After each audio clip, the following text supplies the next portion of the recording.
Now, there's been another crane collapse in Thailand. That's less than 24 hours after a similar incident in the country killed dozens of people. This one happened in Samut Sakhon, a coastal area on the outskirts of the capital, Bangkok. And local reports suggest that several vehicles were crushed when the crane toppled down. At least one person is confirmed to have been killed. Emergency services are on the scene helping those affected. Meanwhile, Thailand's Prime Minister has ordered an investigation into Wednesday's construction crane crash, where at least 32 people on board a passenger train died when a crane collapsed onto it in Sikhio. The crane was working on a high-speed rail project linking Southeast Asia and China. Right, well, Tony Cheng is live for us at the site of the accident in Sikhio District.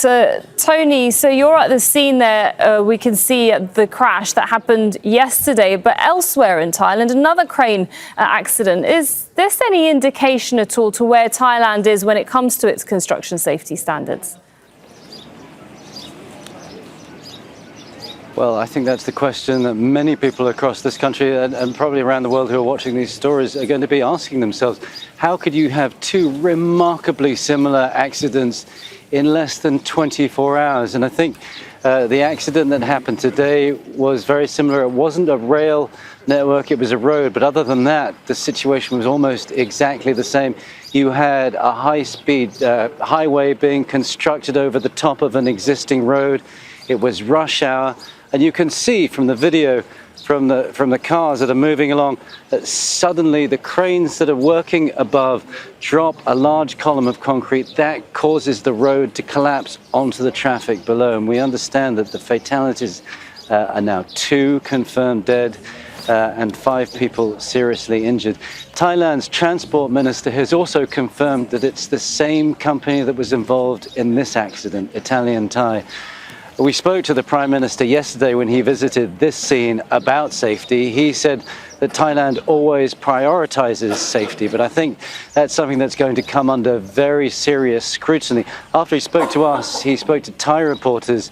He announced his 15-day investigation into this accident, but he also spoke about Italian Thai and their record, and he said that it's unclear at this stage whether those comments were off the record or not, but he's being reported as saying that companies should have been blacklisted. Well, at this stage, I think they're going to find it very hard to avoid that. Right, so that's in terms of the investigation, but what about where you are? What's happening exactly behind you? We can see the scene from that crash yesterday that killed 32 people. Tell us more. Well, I'm just going to step out of the way, actually, because you can see in the full light of day the severity of what's happened here. And you got 2 railway carriages. One, the roof has been completely ripped off to the point where you can see the seats. And this is consistent with all those injuries and the fatalities we were hearing about yesterday, the serious head injuries, shoulder injuries, as these cranes fell from the construction works above.